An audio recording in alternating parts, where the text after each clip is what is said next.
Hello दोस्तों, वाव story में आपका स्वागत है। तो कैसे हैं आप लोग? उम्मीद है अच्छे होंगे। तो चलिए सुनते हैं आज की कहानी।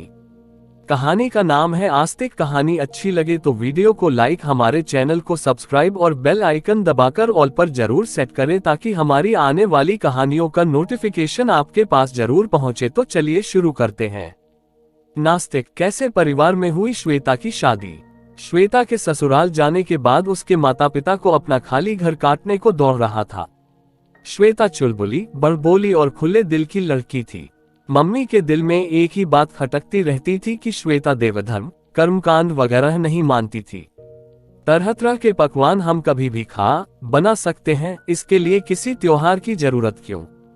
दिवाली के व्यंजन तो पूरे साल मिलते हैं, हम कभी भी खरीद सकते हैं, इसमें कोई समस्या नहीं है। श्वेता की सोच कुछ ऐसी ही थी। माता पिता को तो कभी कोई समस्या नहीं हुई, लेकिन उसकी ससुराल वालों को होने लगी। श्वेता का पति आकाश किसी सुपरस्टार की तरह दिखता था। औरतें मुड़मुड़ कर उसे देखती थीं और कहती थीं कि एकदम ऋतिक रोशन की तरह दिखता है। श्वेता की सहेलियां उससे जलती थीं। जिम जाने और खूबसूरत दिखने वाले पति के साथ श्वेता की शादीशुदा जिंदगी बहुत अच्छी बीत रही थी। दोनों पर मिलन की एक अलग ही धुन सवार थी। लेकिन एक दिन आकाश ने उससे बोल ही दिया, केवल मेरे माता पिता के लिए तुम रोज पूजा कर लिया करो प्लीज। प्रसाद के रूप में नारियल बांटने में तुम्हें क्या दिक्कत है।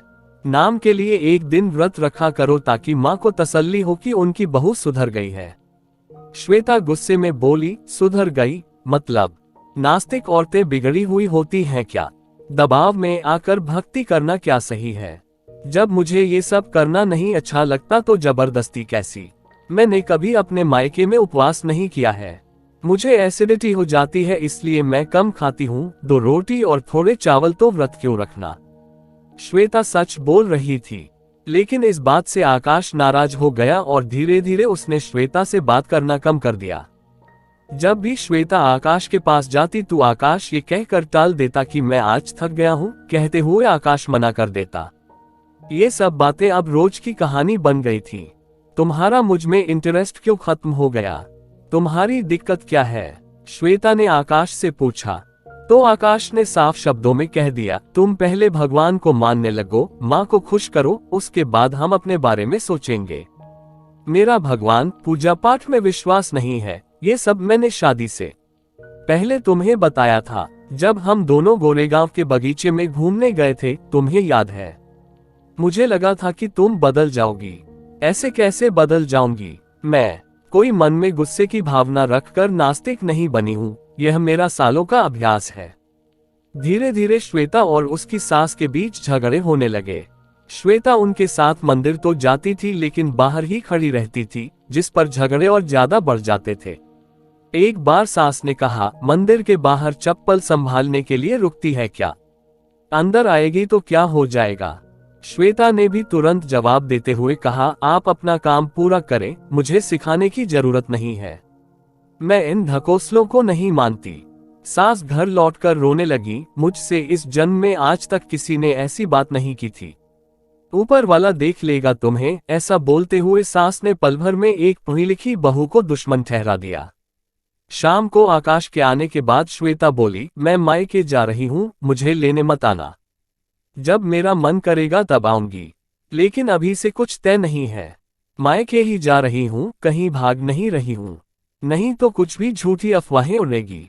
आकाश उसकी तरफ देखता रह गया। उसकी तीखी और करारी बातों से उसे थोड़ा डर लगा। श्वेता अपने अमीर माता पिता के साथ जाकर रहने लगी। माँ को ये बात अच्छी नहीं लगी, लेकिन श्वेता ने कहा, आप थोड़ा धीरज रखो, आकाश को मेरे बिना अच्छा नहीं लगेगा। आखिर वही हुआ। 15-20 दिन बीतने के बाद उसका फोन आना शुरू हो गया। पत्नी का मायके में रहने का क्या मतलब है, ये सोचकर वह बेचैन हो रहा था। उसका किया उस पर ही भारी पड़ गया। माँ के दबाव में आकर वह भगवान को मानता था। श्वेता ने फोन काट दिया, इसलिए आकाश ने मैसेज किया, मुझे तुमसे बात करनी है, विरा राउंड क्या? श्वेता के मन में भी प्यार था और उसने झट से हाँ कह दिया। श्वेता ने कहा, मैंने तुम्हें भगवान को मानने के लिए कभी मना नहीं किया। पूजा अर्चना जो तुम्हें करनी है जरूर करो, लेकिन मुझे मेरी आजादी देने में क्या दिक्कत है? तुम्हारी माँ को समझाना तुम्हारा काम है। अब तुम बोल रहे हो इसलिए आ रही हूँ। अगर फिर कभी मेरी बेइज्जती हुई तो मैं हमेशा के लिए ससुराल छोड़ दूंगी। इस तरह से श्वेता ने अपनी नास्तिकता की आज़ादी को हासिल कर लिया।